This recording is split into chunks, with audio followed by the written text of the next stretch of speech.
Hey guys, welcome to a new series. We're going to be playing Early Age Pan. We're doing a 6-person Blitz on my server. Also, we have just switched my server over to using the Mr. Clockwork, the Clockwork Hounds bot, for hosting games instead of Llama server. And hopefully that will be a good bit more reliable. I've really enjoyed the games I've been in on Althea's server with Clockwork. The Clockwork bot, I think it's pretty much superior to Llama server. If you're in my channel and you've been in 2 games, and you have kind of good reputation, you can ask me and I'll set you up with host privileges so you can host in my channel. Those rules may kind of change going forward, but anyway, that's kind of how it is for now.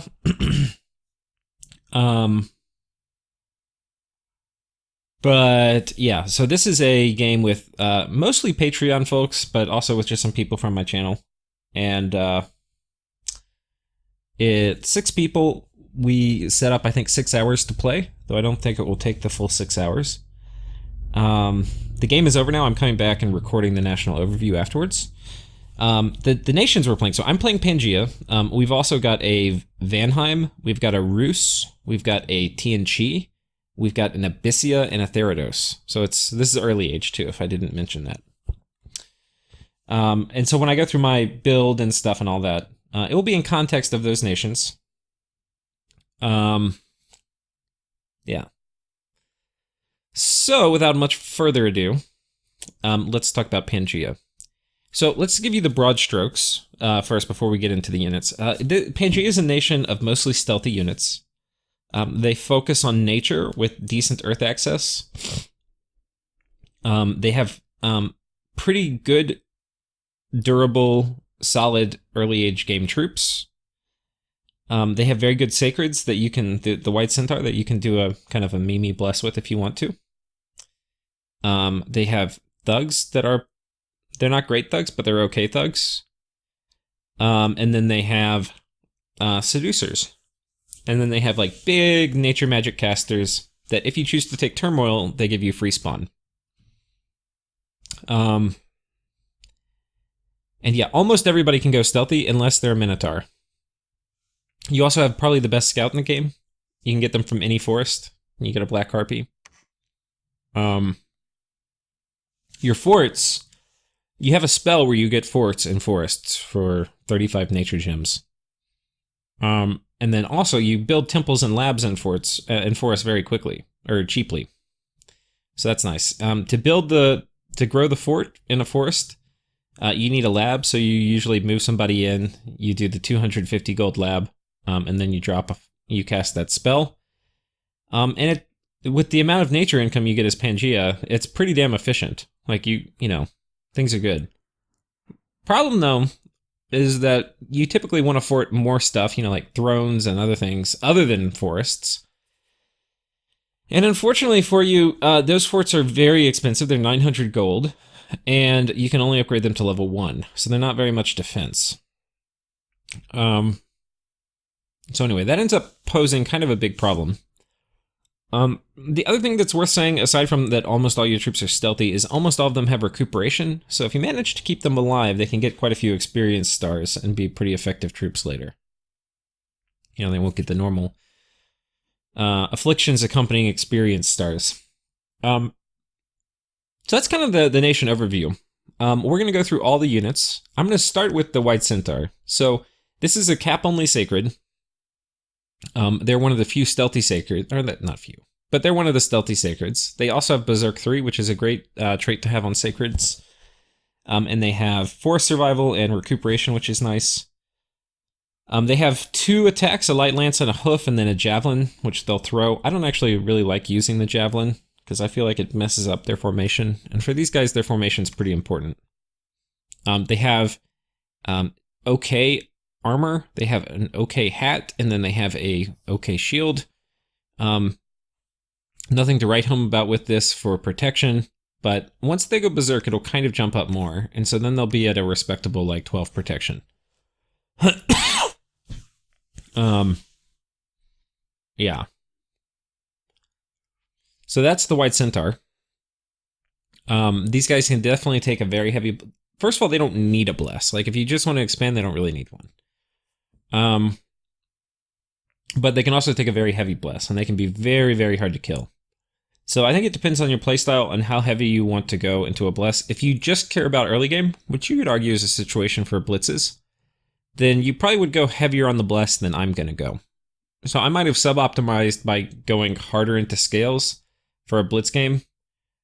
Because yeah, these guys can definitely take a pretty strong bless. I think if I did it again, I would give myself a better bless than I did. Next we have Minotaur. These are your only non-stealthy units. We have two varieties. We have these guys, the big fatties. They do not have undiscipline, so you can put them in a line and they can stomp through things or chop things up.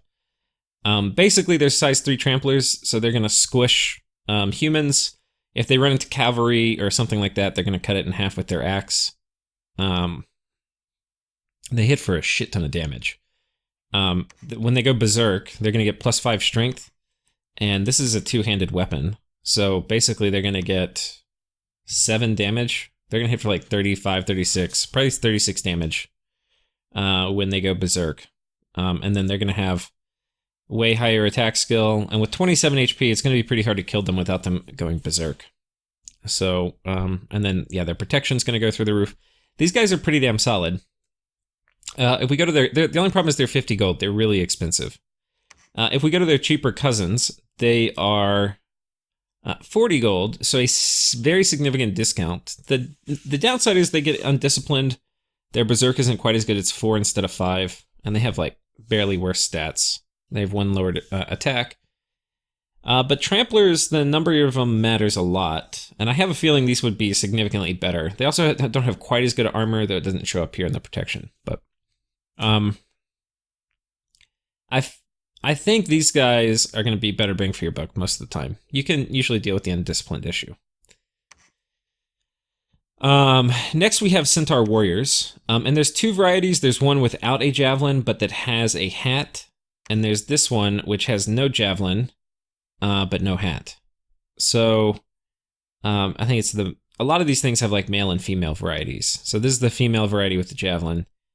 They're pretty similar, stealthy, force survival recuperation.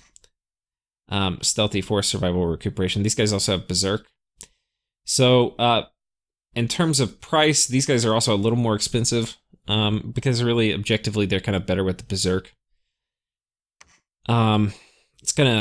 Berserk is good. You're gonna kill stuff a lot faster. So, the comparison, though, is the White Centaur to these guys. So the White Centaur are 55 gold, which means they have the upkeep of like a 28 gold unit. These guys are only 35 gold.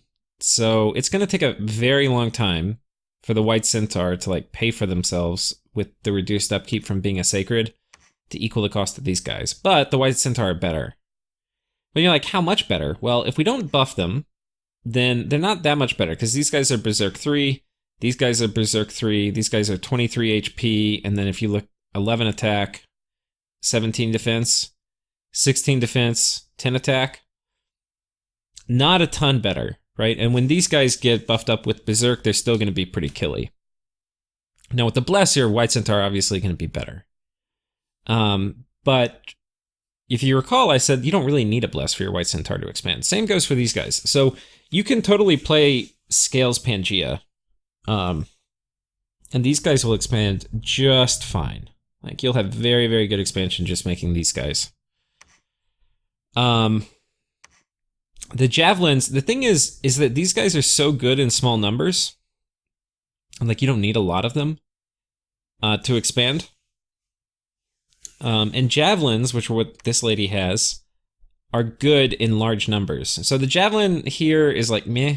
What you really care about these guys is you want, you know, enough of them, like 7, 8, probably 8 at least, and you want them close together in a tight formation where they're not like able to get isolated easily, and you want them to kill. So you don't really want javelins. So anyway, these guys, super solid. They hit pretty hard, and then once they go berserk, you know, it's like 20 piercing damage.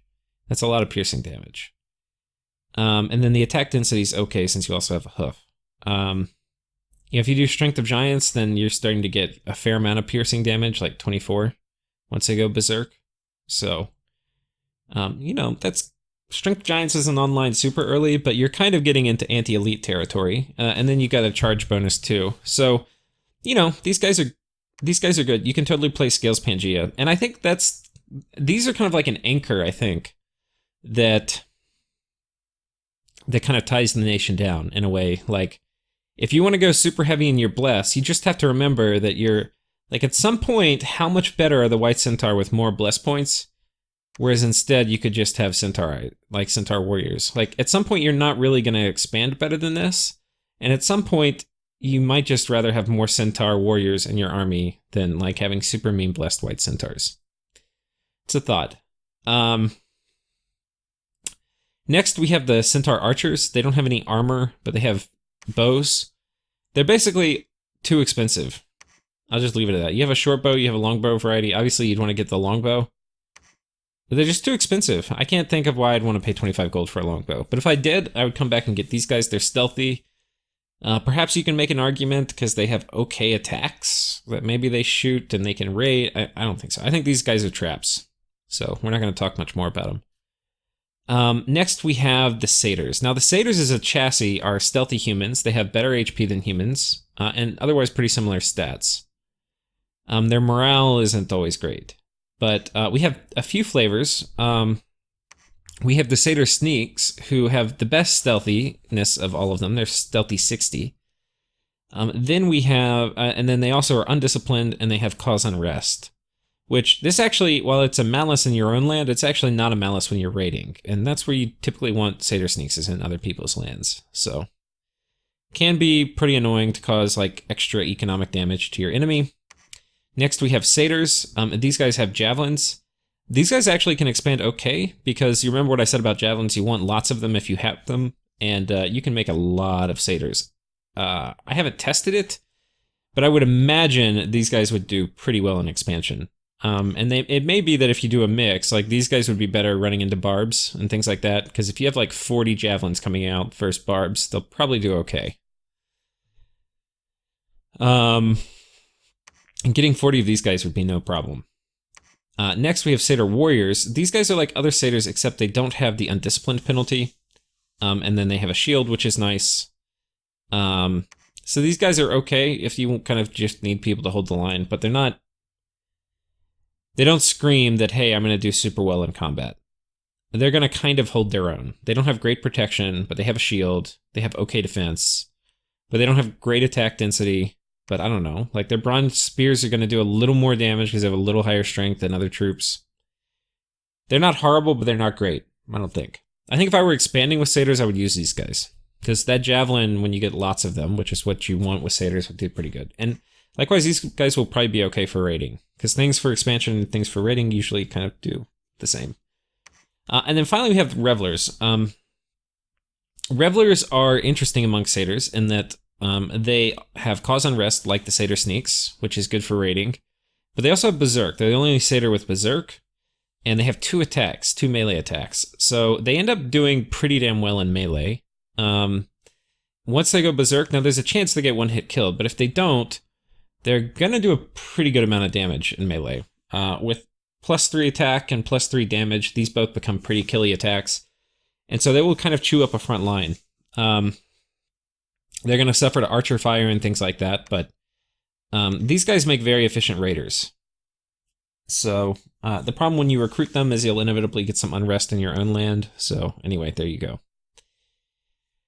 So those are all the... Oh, and then we have Black Harpy, or Harpies. So these guys, they can fly. Typically, you'll want them with the Black Harpy as a commander, but she only has leadership of 10. So you can only take 10 of them. If you have these guys on hold and attack rear, you can snipe a commander sometimes. This is good if your enemy's just doing, like, you know, 2 or 3 or 5 PD, but...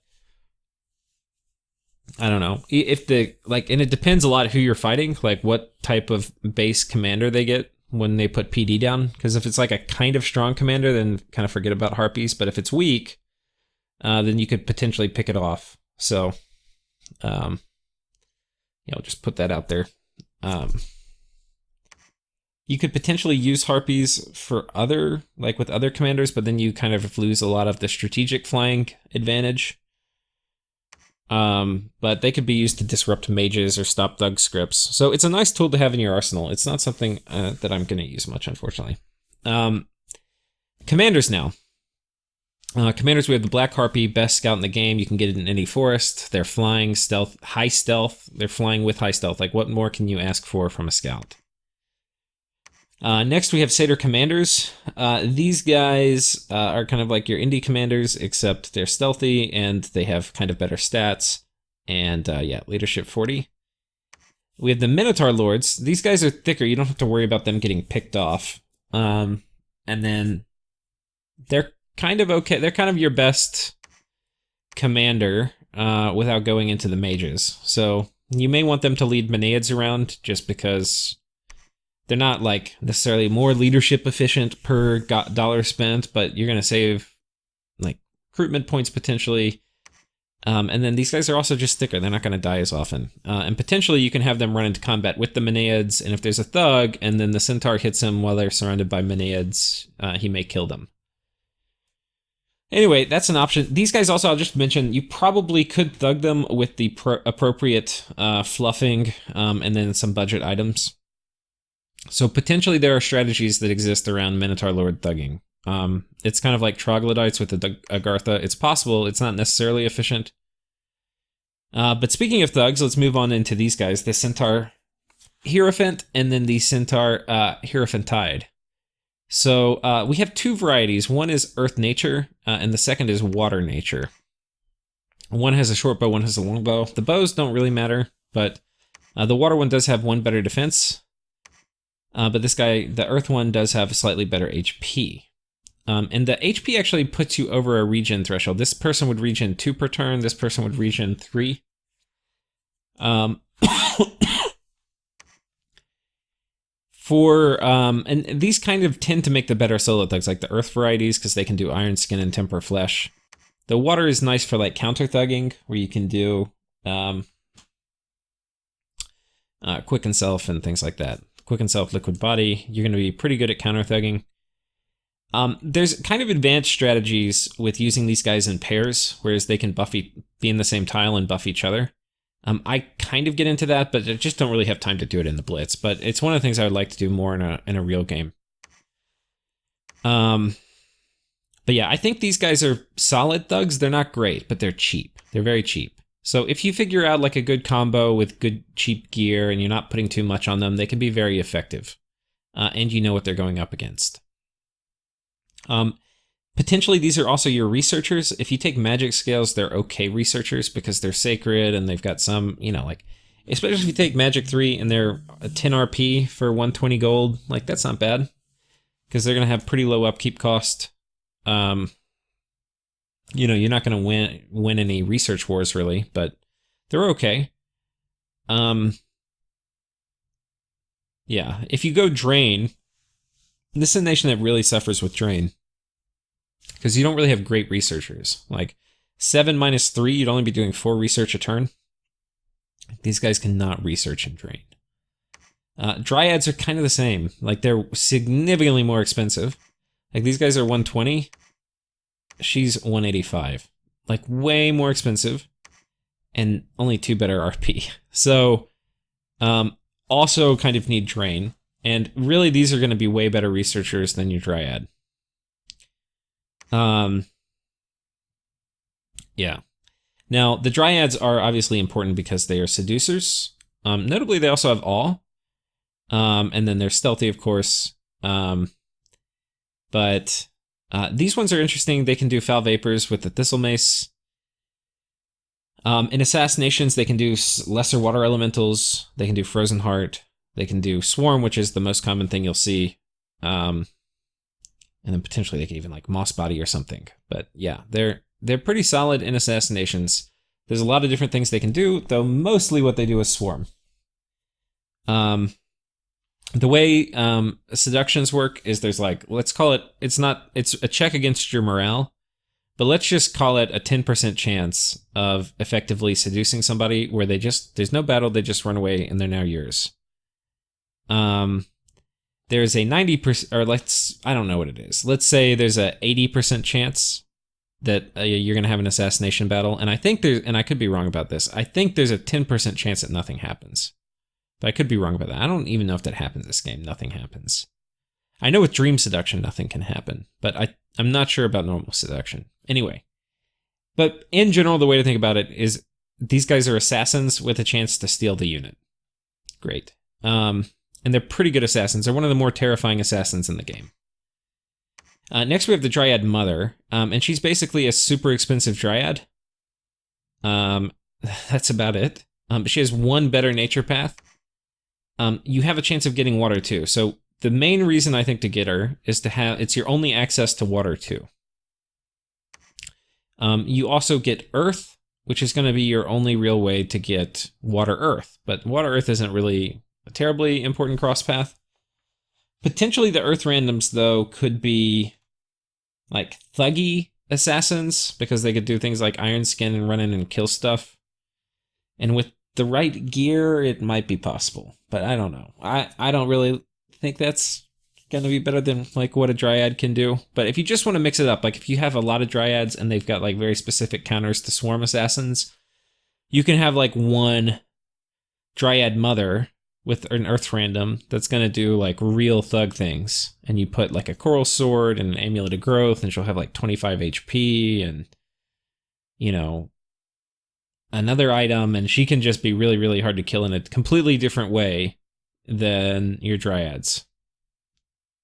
So it's an option. I don't think it's great. These guys aren't terribly important. Finally, we have the Pan.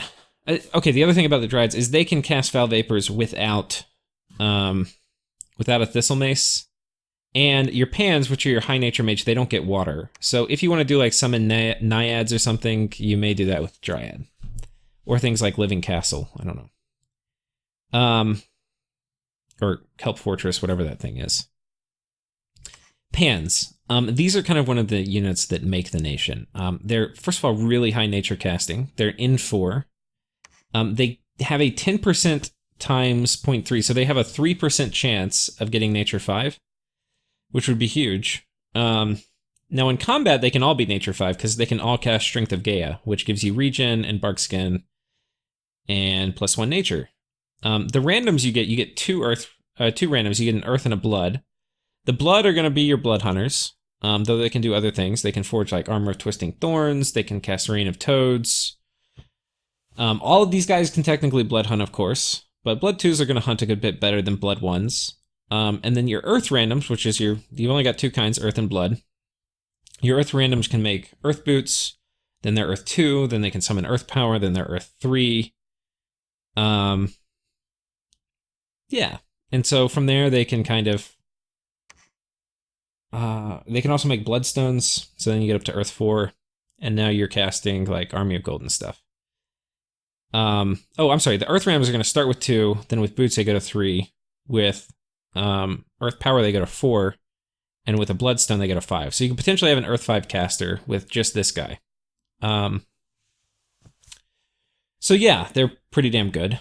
Like, and you could do Strength of Gaia, so you could be earth 5, nature 5.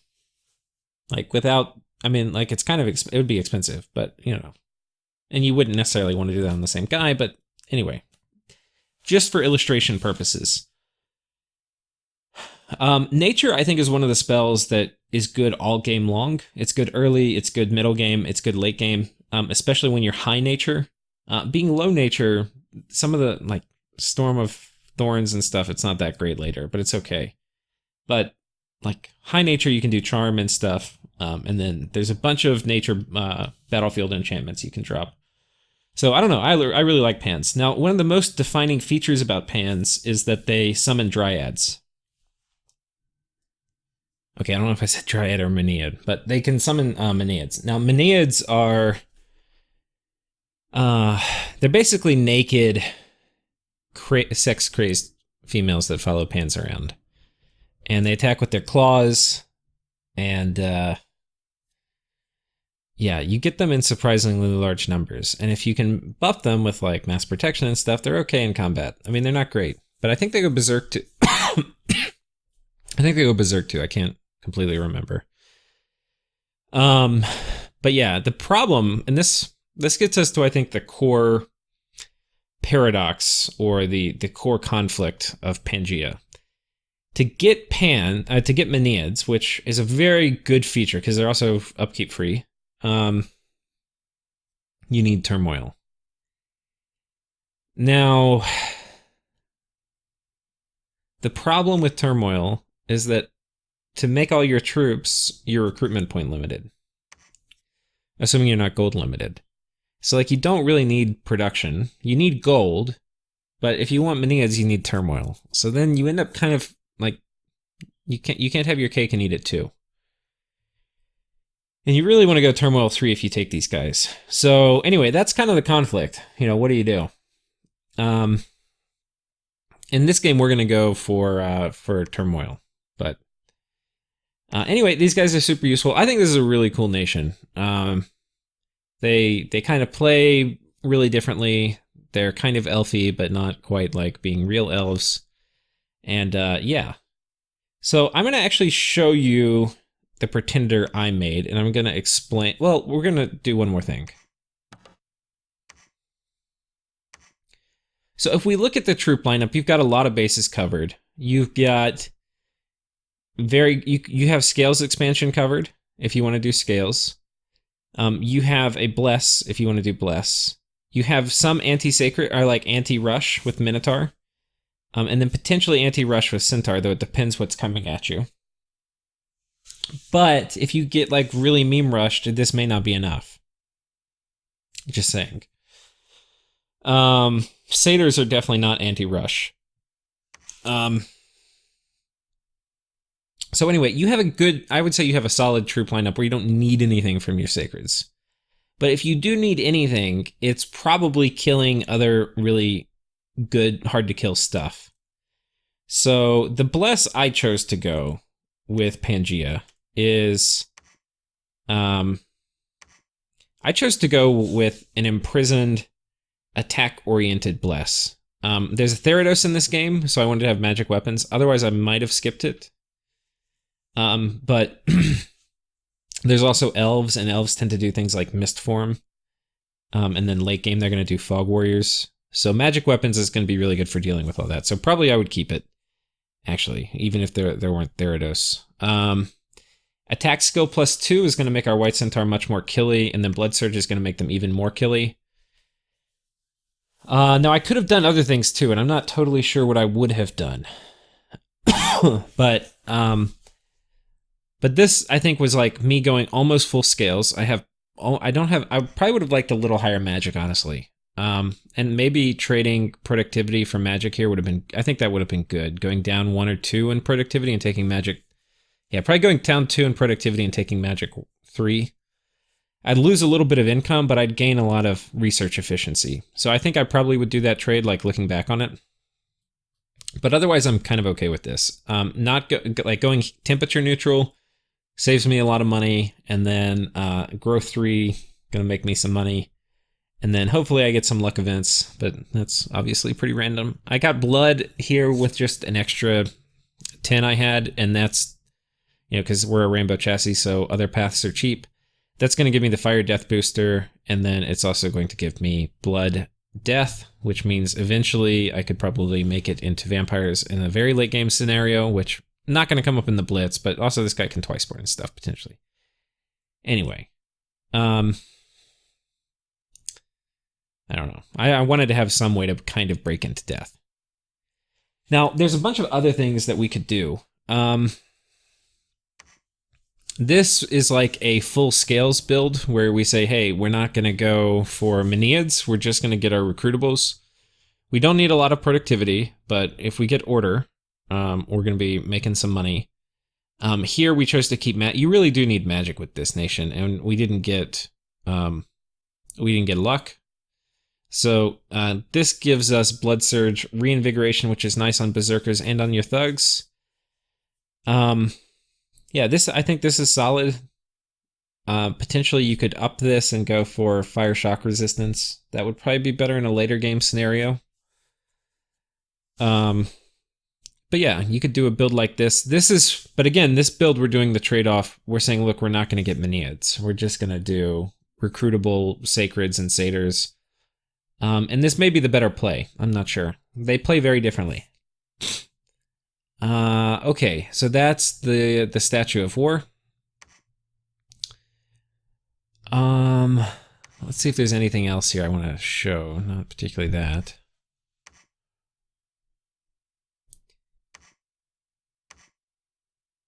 I did some things where I was like, okay, we'll just have like a vampire late game. These were things I was thinking about a long time ago. These are like builds from over a year ago. But this would basically turns your White Centaur. Like with this build, you're saying I'm not even really going to expand with White Centaur. Like maybe I'll expand, but they're not a core part of my strategy. Like I might make Minotaur, I might make something else. I'll make whatever I want to. But what this does is by giving withering weapons to your White Centaur, they're going to be pretty good at making it very hard for other people to trade with you cost efficiently. And like pretender gods and things like that, or thugs, nobody wants to get decay put on them. But decay is not very good as a core part of your strategy. It's interesting as an auxiliary. But I don't know if I really like this. I probably wouldn't do that again. But I think this just shows a way to think about your White Centaur. Like, you don't have to rely on them. They can just fill, like, one specific role. I want to show maybe some meme builds that we could do for Pangaea 2 before we move on. Like, if you want to go very heavy into a Bless, you can go Regeneration and still have very good scales and go Awake, and you're going to have pretty good research because this guy's going to be sitting here researching all day. Like Turmoil, Growth, Magic. Yeah. Like this would be not bad at all by really any stretch of the imagination. Your White Centaur are going to expand just wonderfully. And you have an Awake Researcher. And your scales aren't really garbage. So you could do this. That I think would be pretty damn viable. It's going to be good. Like your thugs are going to be good with it. If we want to do, you could have like this guy come online as a Titan. And these guys could go Berserker. Which is going to allow your thugs to Berserk. And then they could go Blood Bond. And what this is going to do, we'll make him imprisoned. Because again, you don't really need to expand. This would really be good in your first war when you have a lot of Centaur. This is kind of not necessarily even great early on. But this makes your Centaur very, very scary. Ideally, you put like wooden warriors on them or something, and then, yeah, that's some scary shit. Potentially, you could add on fire shock resistance. That would be pretty nice. Or magic weapons. Like, we're playing Theranos, so you kind of need to have magic weapons in there. And at that point, this is going to get really expensive. But and that's another weakness that Pangaea has, is they don't have magic weapons. So getting it on your White Centaur, I think, is kind of a priority. How would we do that with something memey like this? Because there's not going to be a great chassis that's going to have, like, blood. I think Blood Bond is one of the really cool things here, though. But there's not going to be a great chassis for just that. But, like, we could do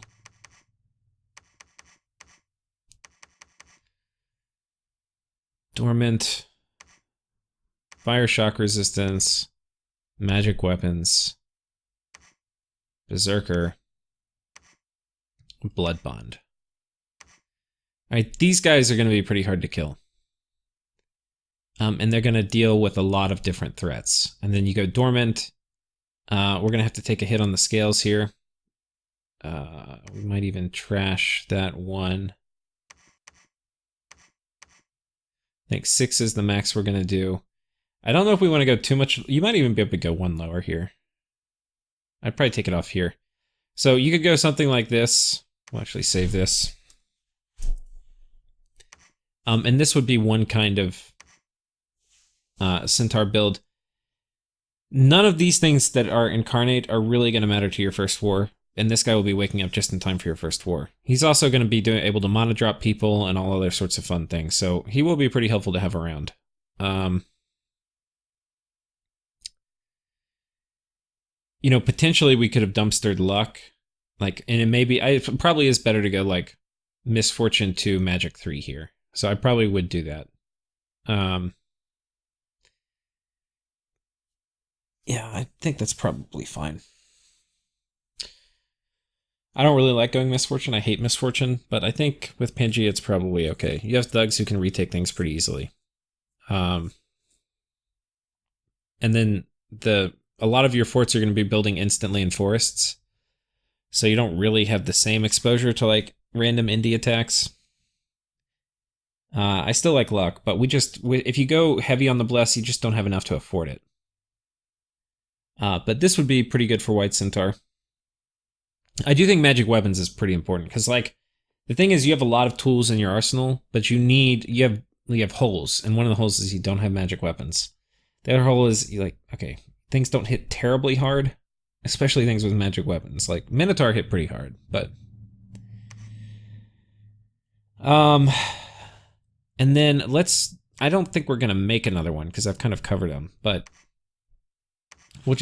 we'll look through the list real quick and see. I'll just go through this. Attack skill, obviously pretty good since I picked it. I like it. Heat aura, it's going to give you fire resistance. You could do it. It could work pretty well. But if you go bark skin or mass protection, which Pangea wants to do, you have to be careful about heat aura affecting non-sacreds. And they may even be able to catch themselves on fire with 10.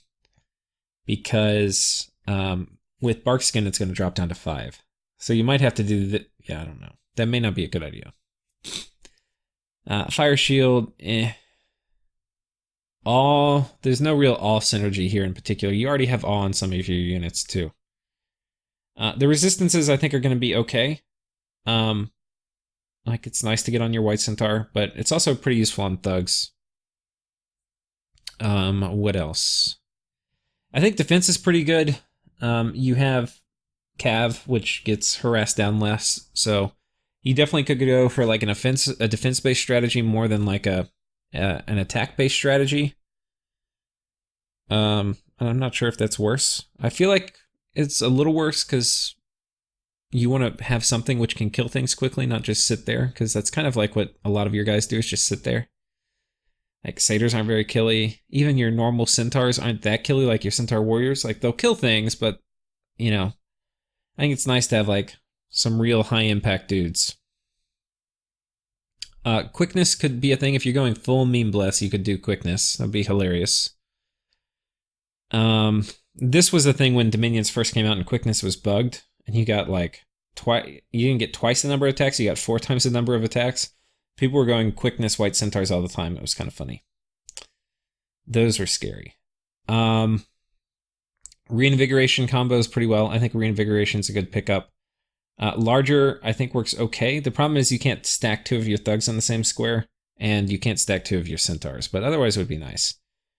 Fortitude, or Hard Skin, actually works pretty well with people with Berserk, because it stacks linearly with Berserk. So, like, potentially you could do Hard Skin and Berserk. And this is Berserker is going to give you +2 protection. Hard Skin is going to give you +2. So, and then with the 3 you have built in, like, all your centaurs are going to get +10 natural protection. Plus whatever they have is the default, which is 3. So they're going to be at 13 natural protection, plus whatever their armor value is. So, like, for body, it's going to be 13 plus 4. It's going to be about 17 protection if you went that. So I would say that's another viable build. You could do... Yeah. We'll save this as another build. You could do Hard Skin, Berserker, Magic Weapons, and for scales, we'll do 5 or 6. I think we'll take growth, and then here we definitely need some magic.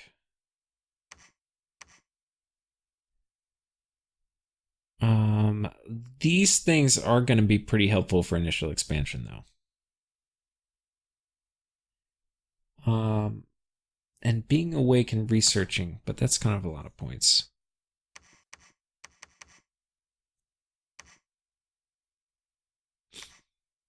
Yeah, maybe like this with dormant. Your scales are probably good enough you can expand. You're not going to win the expansion race, but you'll probably have enough White Centaur so that once this guy comes online and you get Berserk and Hardskin, you'll have some very killy Sacreds. So this would be a pretty good build. It's defensive oriented, so things like Van Heers, they will chop through this kind of stuff because you're not like particularly killy. You know, I mean, the Berserk is going to make you kind of killy. So I don't know. This is a good build. This is a good build. Okay. And then we'll just continue going through the list real quick. So we talked about Hardskin. Fortitude also is, I think, a decent pickup. Hardskin combos particularly well with Berserker, though. So that's kind of the thing we were going for. Minor Shock. Swiftness can be good if you're trying to snipe the backline and you get some defense. So Swiftness is worth it if you're thinking about like Minor Shock Swiftness on a Rainbow. Definitely an option. We already talked about that. And okay, coming down here. Magic weapons I think you need to get. The magic resistance would be nice. And you don't really have great astral access with this nation, so you're not going to be putting up like anti-magic super easily. But I don't know. I think you have to take magic weapons, basically. If you're fighting any nation that has access to Fog Warriors or ethereal stuff or, you know, invulnerability, you just need it. I think going into a large game without magic weapons as Pangaea is a problem. The thing is, if you had other magic weapons, then you'd be okay, but you don't. You do not. And then coming down here, Stygian Flesh would be okay. It doesn't really stack, obviously, with like things like Wooden Warriors, which you want to use. But early game, it could be okay. Withering Weapons, we talked about if the Centaur pigeonholed to being only anti-rush, you can do that. Coming down, Poison Resistance can be good, because you can definitely go Foul Vapor spam. So it kind of depends on like in this game, it's a Blitz, and people know I'm playing Pangaea, so they're probably worried about Foul Vapor, so I'm not really going to focus on Foul Vaporing that much, but there's a Therados, and they may Foul Vapors me, but I can also just cast Poison Ward. Anyway, Poison Resistance I think is very valuable on Pangaea. You already have Recuperation. Berserker can be good, because you get basically bonus attack and protection and strength, which all is good stuff. So Berserker could be a good value. Regeneration also can be a good value. Regeneration combos really well with Blood Bond. Blood Surge is also really good. Strength of the Flesh is also good. I think these are the three things you probably want to think about if you're playing Pangaea for blood. So anyway, that's it. I guess I'll summarize real quick. The main conflict of the nation is, do you go Order or Turmoil? And then the other main conflict is you have really good troop lineups, but you also have really good Sacred. So the more you put into your Sacred, the more you take away from troops and mages. And you have, it's kind of like, and so how I settle this, because, you know, you're thinking like, what do you do? I think if you're in a Blitz, you can go like full on meme and try to win really fast. That's one option. If you're not, I think the way to settle it is you create a role for your White Centaur that's different than everything else, and you try to put the minimum amount of stuff in your Bless to get him to fulfill that role. And ideally, that whatever you choose for that is going to go well on these guys as thugs. So anyway, that's how I think about it. At any rate, I hope you guys are stoked for the Blitz. It's not going to be that long. It's going to be a short series. And like I said, it's already over. But Pangaea is a fun nation to play. And yeah, stay tuned.